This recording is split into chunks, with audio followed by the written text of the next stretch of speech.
Hello, good morning guys. So nandito naman po tayo sa Asia Homeworks din na excited po kami ngayon na i-share sa inyo itong video na ito. So ito pong video na ito is requested by Ma'am Aida Gonzales ng Phase F, Nara Street, Francisco Home Subdivision, San Jose del Monte, Bulacan. So shoutout sa iyo ma'am and thank you very much po at kami na pagkatiwalaan nyo para mag-repair ng reclining chair sofa nyo. And dito sa video na to guys, ituturo namin sa inyo yung step by step paano ba namin na-repair yung reclining chair ni ma'am and hope na makatulong po. Especially doon sa mga gustong mag-repair ng ganitong klase ng sofa. So, before we start guys, so please like and share this video. Don't forget to subscribe and pahit na rin po yung notification bell para mas updated ka po sa mga bagong ginagawa natin dito sa Asia Homeworks. And please support also our FB page, Asia Upholstery Shop and Asia Business Hub. So, thank you and see you soon. And thank you very much. Very much!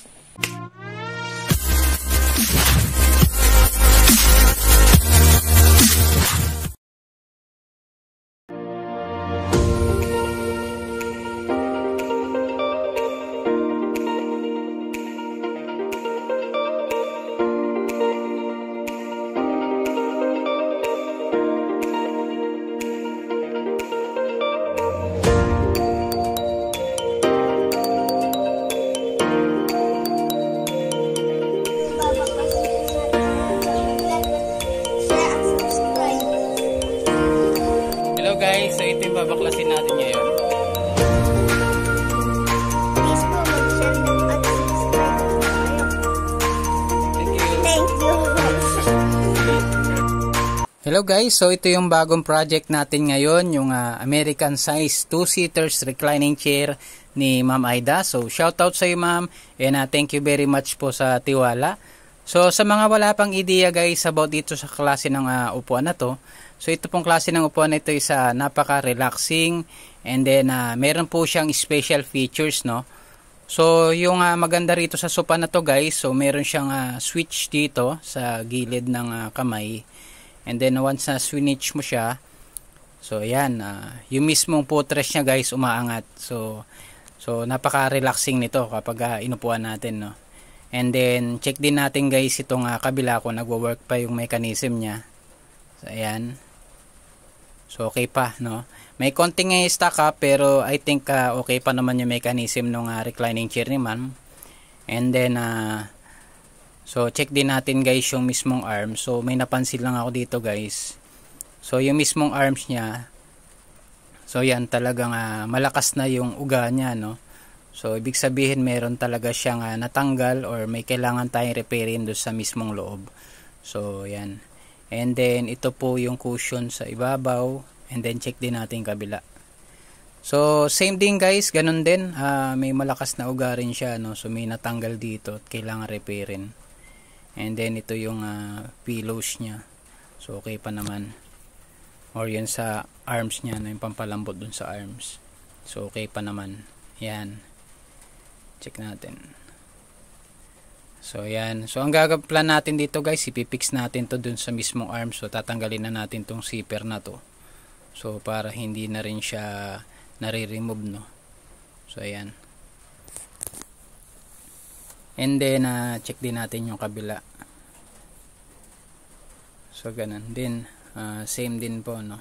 So yung design po ng klase ng reclining chair na to guys, yun, nare-remove yung mismong palambot, no, or yung pillow dun sa kamay niya. So ayan.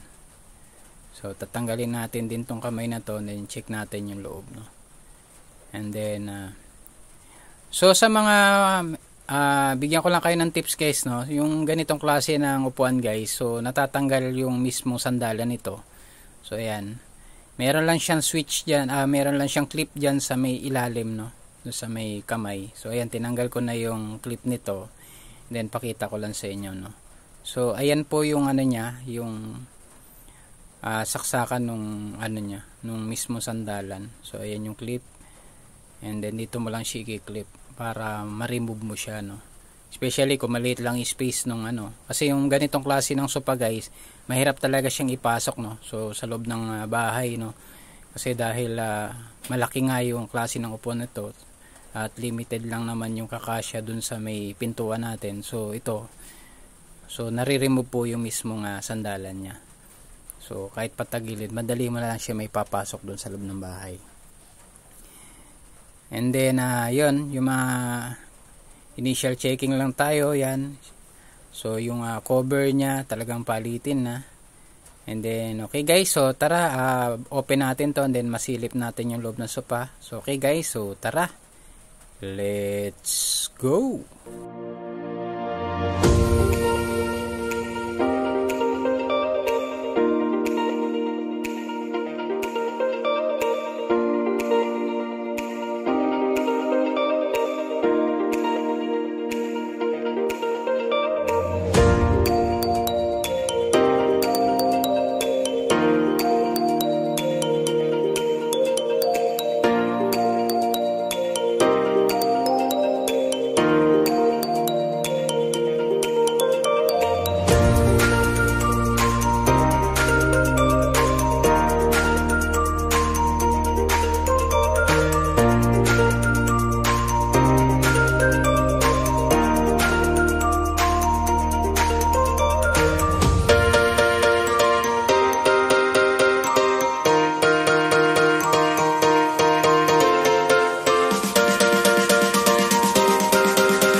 So yun guys, so after natin na ma-separate parts by parts yung reclining chair ni Ma'am Aida. So this time guys, so i-check natin yung status ng mismong mechanism ng reclining chair. So ayan guys. So sa nakikita naman natin guys, wala naman na sira yung yung metal frame o yung mechanism ng reclining chair. All good pa, and then maganda pa yung condition. And then wala pa tayo nakikita guys na kalawang, no. So ibig sabihin guys, so talagang iningatan, no, yung mismong mechanism ng reclining chair. So ayan, even yung spring dito guys, so wala pa siyang kalawang. And then yan.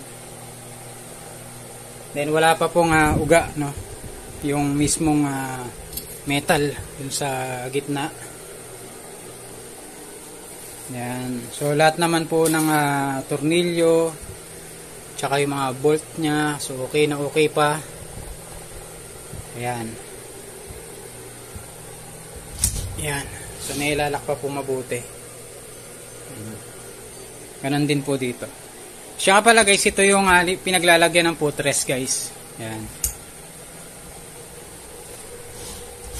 Ayan. So ayan. So yun guys, so ang gagawin lang natin dito guys, isa lilinisin natin, punasan natin yung mga alikabok. Then after that guys, so i-check naman natin yung mismong wood frame naman nung nakapatong dito sa metal mechanism ng reclining chair ni ma'am. So okay guys, so tara, let's go!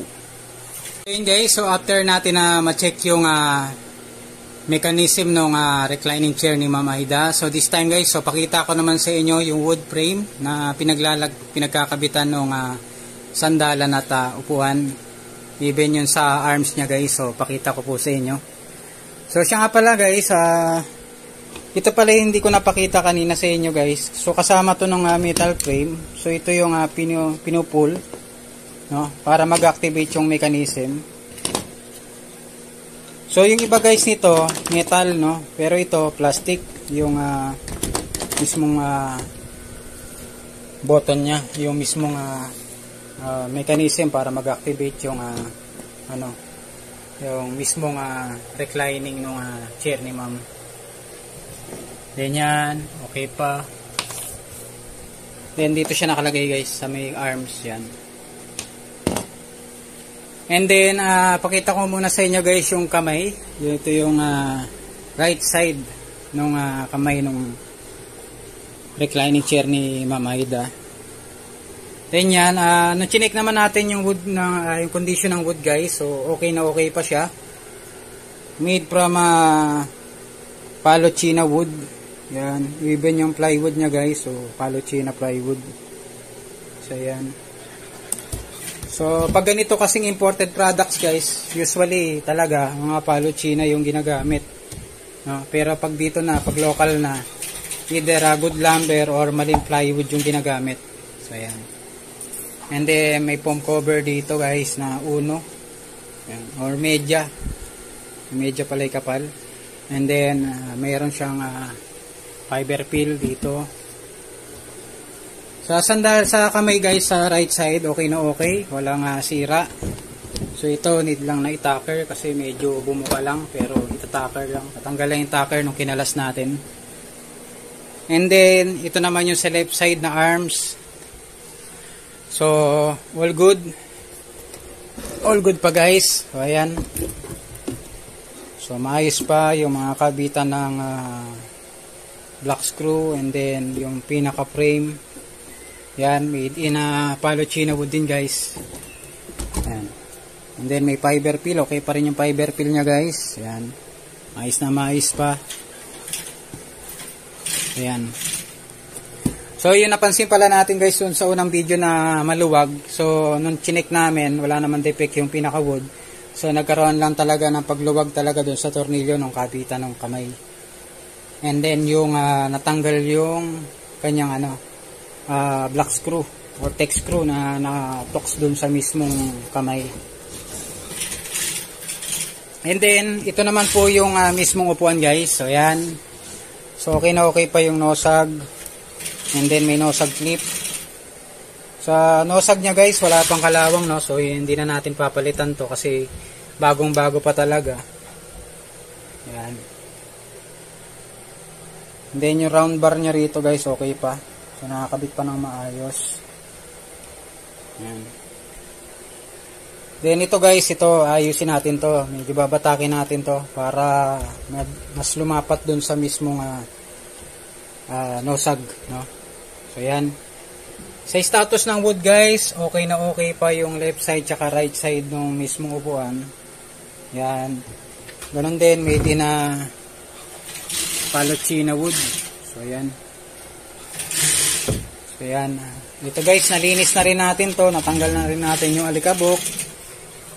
And then yung mga nagsingit-singit na dumi. So tinanggal na rin natin. So, para maipasok na rin dito sa loob ng shop at dito na natin assemblein. Then, pakita ko naman sa inyo guys yung mismong sandalan, no? So, yan. So, ito naman guys yung sandalan niya. Okay na okay pa. Yan. Even sa wood, okay pa yung kabitan niya. And then, nandito pa rin yung nut. Hindi nawala. Yan, kompleto. Walang nagputok na kahoy. Yan. Then, malinis na rin guys. Lininis na rin natin. So, tinanggal na rin natin yung mga alikabok na sumiksik. Yan. And then, ito yung upholstery strap. Yan, i-adjust lang natin dahil medyo lumuwag. So, common talaga sa ganitong strap talaga guys, lumuluwag, no? So, kailangan gawin lang natin dito sa hilahin lang natin dito uli. Yan, bawasan para mag-stretch siya uli. Yan. Pero, okay pa naman ang status niya guys. Hindi pa naman siya napunit or wala naman tayo nakikita na pigtas dun sa mismong strap niya. So, ang gagawin lang natin dito is mabatakin na lang natin dito yan. Ayan, para maunat siya. Then, sa wood status, same. Even dito sa likod niya guys, yung plywood ng Palochina, okay na okay pa. So, kaya pala lumuwag guys. So, nakapansin natin yung mismo sandal na muuga. Kasi dito, maluwag yung tornilyo na nakakabit dito guys. Ayan. Then, kompleto pa. Nandyan pa yung nut niya sa likod. So, okay na okay pa. Ayan. Then, check naman natin yung isa. So, ito naman yung isa guys. Yan. Ganun din, same. Konting hila lang dito guys para hindi na siya maluwag. And then, pagdating sa wood guys, okay na okay rin tong isa. Yan, makinis at malinis na. Yan. Ganun din guys, same, made from Palochina wood, plywood and 2x3 na 1x3 na kahoy. Yun.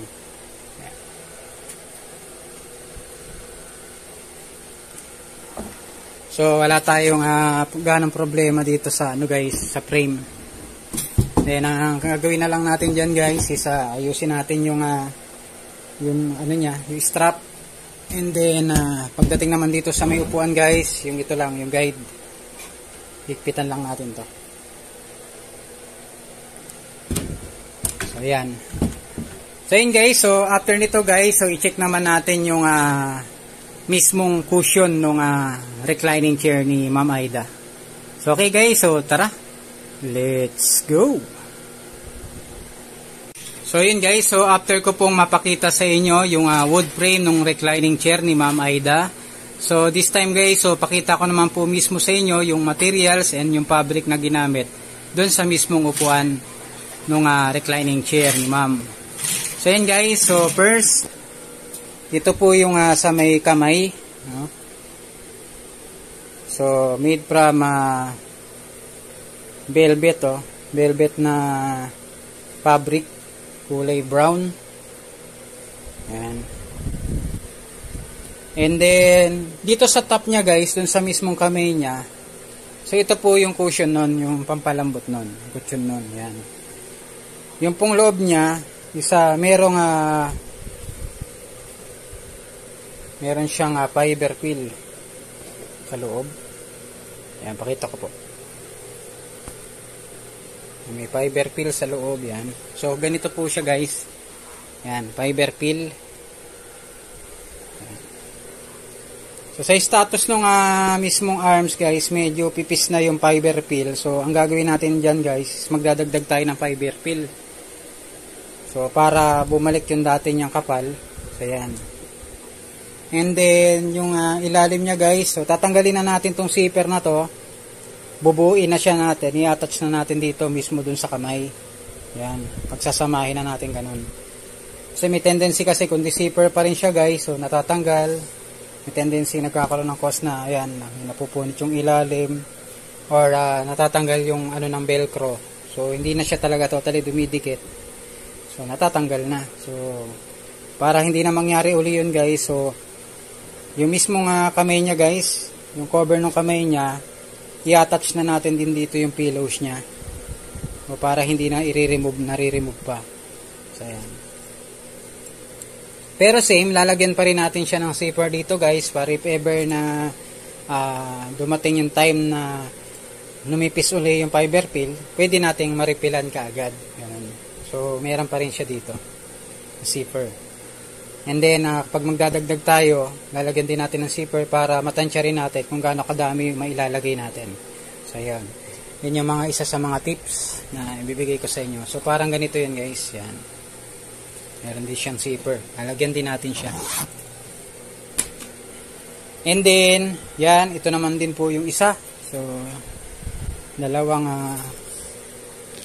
pillows yung ano ng kamay, cushion ng kamay. So yan, same din. So ito yung isa, and then ito po yung isa. Yan. And then do sa ilalim guys, dito non-woven yung nakalagay. So ang plan natin dito guys, hindi non-woven yung ilalagay natin dito sa pang loob, no? Kasi ito guys, yung non-woven kasi hindi siya katulad nung Gina cover na ikakabit natin na makapal. So hindi ganito na napupunit. So yung ganito kasi po na microfiber guys, so saglit lang napupunit. So papalitan natin yan. And then ito naman po yung sa may sandalan. So actually guys, kinalas na rin kasi namin, kasi once na nag-assemble ka po ng lazy boy or gumagawa ng cover, putol-putol po siya. So, ang ginagawa po namin dito, konting tips lang sa mga gustong mag-repair ng ganitong klase ng upuan. Lagyan nyo po ng number, no? So, papakita ko po sa inyo guys mamaya na may mga mark ng numbers para hindi maligaw. Kasi sa totoo lang guys, pag mag-assemble ka nito, yung ginagawa namin diskarte dito, yung isa lang ibinabaklas namin, tapos yung isa kinukulaps. So para meron kaming guide, if ever na mamali yung tahi o mamali na magkabali-baliktad yung tahi, meron tayong guide na pagbabasihan. So hindi po siya dapat na kinakalas lahat or tinatastas lahat. Kailangan magtitira po tayo ng guide, no, para hindi tayo maligaw. Ayan. So ganun din po. So siya nga pala guys, napansin ko lang po dito sa reclining chair ni ma'am. So wala po tayo nakita na tricot, no? So walang foam na nakatahi dito sa mismo sa tela niya. Kaya pansinin niyo guys, hindi siya ganoon kasarap upuan, no? Kasi isa sa mga advantage ng reclining chair guys is meron tricot. So example ko na lang guys, yung katulad ng seat cover ng sasakyan or ng kotse. So napapansin nyo, meron siyang fiber cloth na fiber foam tricot na nakakabit. So ang advantage nun guys, mas nagiging malambot po yung upuan. So bukod dun sa nakalagay na foam dun sa mismong upuan, naglalagay po tayo dito ng tricot. So papakita ko po sa inyo yun mamaya. Ayan. So ito po. And then ito naman po guys yung hindi natin tinastas o kinalas na sandalan. So yan po, wala rin pong tricot na nakalagay. So kaya pansinin nyo guys, iba hindi siya ganun kalambot, no? Kung meron na rin po kayong reclining chair, so check nyo po kung may tricot na nakalagay o walang tricot. Pero sa ngayon kasi guys, madalang na rin po kasi yung reclining chair na bibili na may tricot. Kasi sa sobrang mahal ng materyales, doon po sila nagbabawas. So doon po tayo nagbabawas sa materyales. Kasi yung sa presyo, hindi po ganun kadaling bawasan, no? Lalo na yung mga consumers natin na budget price lang yung kailangan at gusto magandang upuan, nakakahanap sila ng mababa na price na recliner pero wala pong tricot yung cover. So ayan. Pero this time dito sa Showworks guys, lalagyan natin ng tricot para i-restore natin, pero mas maganda dun sa una. Ayan. So ito po yung fiber fill na nakakabit. And then ito yung fiber fill po nung kamay. Yan. And then yan. Ang sandalan pala. Yan. And then guys, ito naman guys yung mismong upuan. So ayan, ito yung footrest niya. So chinek naman natin yung wood niya guys. Okay pa, maayos pa. So ayusin na lang natin dito guys yung foam na nandito sa loob. So ito po yan para makita natin yung foam. So ayan. And sa status naman ng foam guys, I think okay pa to, pero papalitan natin to ng Uratex foam. So mamaya papakita ko po sa inyo yung mga materials na ikakabit natin. And then ito naman po sa mismong upuan niya guys, yan. Same, yung nakalagay po dito is non-woven. So papalitan po natin to ng Gina cover na makapal. So para matibay. And then sa foam status naman guys, okay pa naman to. Dadagdagan na lang natin yung ibabaw nito guys kasi medyo ano na siya, sumag na. Medyo bumaba na yung foam o umimpis na yung foam. So dadagdagan natin dito sa part na to. And then syempre yung gitna, meron siyang pocket spring, no. Sa mga recliner chair po na nagagawa namin, meron pong pure foam, meron din ng pocket spring. Pero sa pagkakaalam ko po, medyo cheap yung price ng recliner kapag may pocket spring na nakalagay o naka-pocket spring dun sa nakalagay dun sa gitna ng upuan. So, pero depende pa rin po yon based sa experience lang namin. Pag pure foam kasi nakalagay dito sa recliner, medyo pricey, no, like Lazy Boy, like yan ganon. Pero yung mga ganito guys, okay din naman to. So, comparison sa lambot, siyempre, mas malambot yung naka-pocket spring yung gitna ng recliner compare doon sa pure foam. Kaya lang, ang disadvantage lang po kasi ng pocket spring, katagalan guys, kapag nasira na yung non-woven na nakabalot, may tendency makulaps po, matanggal-tanggal yung mga spring. Yun po yung nagiging cause ng pagkasira kagad ng mismong upuan. So, ito po yung pinagpapatungan ng pocket spring bago yung fabric. So, yan. Yan, check natin yung isa.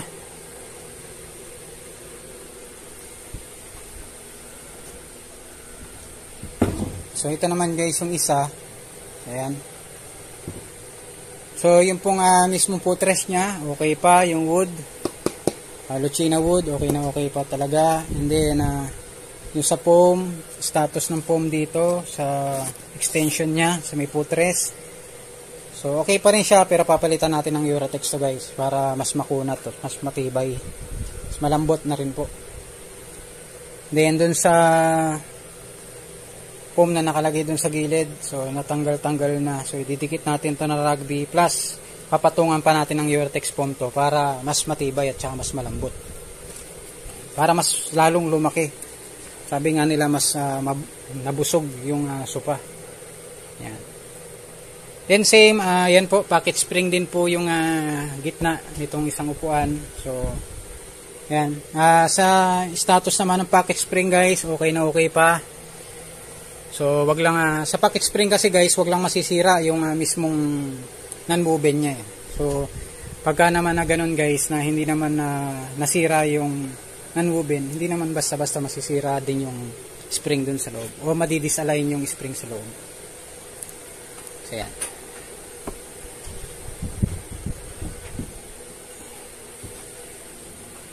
Then, ito naman po yung mga fiber peel na nakatouch sa kanya. Yan. So, sa totoo lang guys, tingin madami lang to. Pero marami pa tayong idadagdag dito na fiber peel. So, para lumubo yung mismong recliner. At saka yung ay sandala na tupuan niya. Then, yung even yung kamay. So, I think nasa 4 kilos. 3 to 4 kilos pa yung madadagdag na fiber peel. So yun guys, so napakita ko na po sa inyo yung materials na nakabit dun sa mismong upuan at yung tela na ginamit po dun sa upuan ng reclining chair ni Mama Aida. So this time guys, so pakita ko naman po sa inyo yung napiling leather ni Ma'am, and then yung plan din po natin na gawin dun sa cover ng reclining chair ni Ma'am Aida. So okay guys, so tara, let's go! So yun guys, so after ko pong mapakita sa inyo yung mechanism ng reclining chair ni Ma'am, yung wood frame, and then yung ibang materials na linagay dun sa reclining chair niya. So this time guys, so pakita ko naman po sa inyo yung napili ni Ma'am Aida na tela. So ito guys. So yung napili ni Ma'am Aida guys is German leather, no. So ayan po yung mga German leather natin. So sa dami na yan guys, ang napili ni Ma'am Aida is kulay maroon. So ito po siya, ayan. So kulay maroon guys. Ayan. So ito po yung patak niya sa likod, ayan. And then, yan po. So, good thing about do sa napiling leather ni Ma'am is unang-una is a trusted brand. Yan, German leather. And then, yan, branded din po siya. Isa sa magandang klaseng leather natin dito sa Asia Homeworks. And then, pagdating din po sa tibay, and then dun sa pagiging smooth niya, and pagka-rubberize niya guys, isa to sa talagang recommended ko pagdating sa reclining chair. So ayan, beware lang po guys dun sa mga lumalabas na fake, no, na German leather. So actually meron din po lumalabas na fake na German leather dahil sa ganun na siya kakilala. So madali lang din naman pong malaman kung mahahawakan natin. Kasi iba po kasi yung salat kapag yung original na German leather yung mabibili ninyo compare dun sa fake, no. And then pagdating naman po dun sa printing dun sa back niya guys, dun sa mga fake na lumalabas ngayon, malabo and hindi ganun kaganda yung pagkakaprint dun sa likuran. Pero for me, kung kung gusto mo talaga ng maganda or makatiyak ka na original na German leather yung bibili nyo, mas maganda na makita nyo po siya in actual, no, compare dun sa makikita lang through picture, no. So ayan.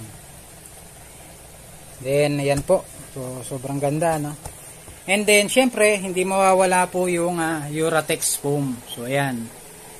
So, Uratex foam po, meron tayong D1 at saka D-media na ikakabit dun sa mismong upuan at yung sandalan ng reclining chair ni Ma'am. So, ayan. Isa sa mga trusted brand na ginagamit natin dito sa Asia Homeworks, sa Uratex. So, Uratex, baka naman. Ayan. So, next, ito yung pinaka-importante guys. So, ito yung nawawala dun sa reclining chair ni Ma'am. So, ito po yung tricot, no? So, ayan. So, ito guys, so makakabili nito ni upholstery supplies and stores. So, and then ito po yung tricot. Normally, nakikita po ito at kinakabit ito dun sa mga seat cover ng sasakyan. So, especially ito sa may kotse dyan.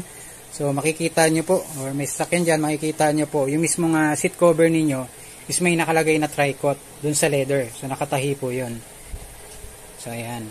Pero dito guys, sa recliner chair, so, dapat talaga may ganito. Kasi yun ang isa sa mga advantage ng reclining chair, yung merong tricot, no. So, may additional na lambot, the same time, iba kasi yung lamig na na-provide kapag may tricot, no. And then yung tibay na rin po, nakakadagdag na rin po ng tibay yan doon sa mismong upuan, no, doon sa cover ng reclining chair. So para masabi mo reclining chair, dapat meron siyang tricot, hindi lang fiber peel. Kasi kung fiber peel itself, nakita nyo po doon sa una nating video na nagsag na yung mismong upuan, yung fiber peel bumababa. So kung may tricot po siya, may iwasan po yung pagbaba ng fiber peel or doon sa pag-impis po ng mismong cover. So ayan. So dito po sa Asia Homeworks guys, so kapag gumagawa po tayo ng reclining chair, unang-una nating binibili o una natin na kinukuhang materyales is yung tricot. Kasi sa panahon po ngayon, kapag bumili ka ng reclining chair, lalo na kung cheap yung price, expected mo na talaga na wala pong tricot na nakakabit. So, pero dito sa Asia guys, so re-restore natin yung mga reclining chair ninyo, yung mga sofa ninyo, more than dun sa bagong yung nabili. Bago nyo pa nabili. So, and then, syempre guys, meron na rin tayong nagawa. So, bilis, no? Meron na tayong nagawa. So, ito. So, nagawa na natin guys yung mismong sandalan, no? So, sa ganito kasi guys na recliner, so talaga mabusisi siyang gawin. Kasi unang-una, yung sukat dapat tamang-tama, pati yung pattern, pati yung pagkakalas pa. So, medyo matagal talaga siyang gawin, no? So, dito naman guys, so pakita ko naman po sa inyo guys. So, ito yung nalagyan natin ng tricot. So, pansin nyo, wala pa siyang fiber peel na nakakabit guys. Pero, mayroon na kagad siyang lambot, no? Dahil dun sa tricot na kinabit natin o linagay natin. So, pakita ko po sa inyo guys kung paano natin linagay yung tricot o tinahi dito mismo sa tela. So, ito. Then ito, German leather guys. And then yung loob niya, lagyan natin ng tricot. So, ito guys, yung loob. So, meron po siya nakatahi na tricot. So, yan. Actually guys, kailangan ng isang klase ng makina para matahi itong tricot, no? So, papakita ko po sa inyo mamaya yung ating walking foot, no? Ayan, nakita ko po sa inyo. Yan guys, mula dun sa leather. Yan, ito yung leather and then tinahi natin yung tricot, no? So, ito yung tricot foam dun sa mismong leather. So, yan. And then, so, recommended po na gamitin dyan is yung walking foot na makina, no? Kasi may tendency guys yung pinagko-combine mo dito, dalawang leather and then dalawang tricot, no? So dito sa part ng gitna. Yan guys. Dito ipakita ko po sa inyo. Yan. Ito guys, so dito po dahil baligtaran na siya, so dalawang leather na and then dalawang tricot na yung kinabit plus yung Gina cover. So ito po yung una nakakabit kasi is tissue at microfiber non-woven. So this time kinabitan natin ng Gina na makapal, Gina cover o Katrina cover. So ito po yung tinahi natin, no? So pinagsama natin dalawang leather and then dalawang tricot. So sa kapal po talagang makapal yan. So recommended po talaga na gamitin dyan is yung walking foot na makina compare dun sa high speed. So, kaya naman tahi ng high speed guys, kaso ang problem guys, mapipino yung tahi. Or else, kaya yun main reason siguro, kaya bakit walang tricot, no? Bukod dun sa natipid yung materials dahil siguro, dahil mababa lang din yung kuha, no? Or mababa lang yung price. At siguro may high speed lang yung ginagamit. Kaya, pansinin nyo yung iba, walang tricot na nakakabit, no? So, siguro yung cost nun is kasi dahil walang walking foot or high speed lang yung ginagamit. Na kung man nakikita ko sa ibang shop guys, karamihan high speed. Pero pag kasi ganito na makakapal na tinatahi guys, pwede naman sa high speed kaso sobrang hirap lang, no? And then may tendency na mapino yung tahi. Then hindi maayos yung pagkakatahi ng mismong leather dun sa foam. So ito po yung itsura ng walking foot guys. So, ito po yung guys. Yan. So, ito po yung walking foot na makina natin guys. Yan. Yan po yung ginamit natin para makombine yung mismong tricot dun sa leather. So, yan guys. So, papakita ko po sa inyo guys yan kapag tanatahi naman natin yung mismong upuan. So, okay guys. So, okay guys, so tapusin natin to and hope na magustuhan ni Mama Aida yung gagawin nating restoration dun sa kanyang reclining chair. So, okay guys, so tara, let's go!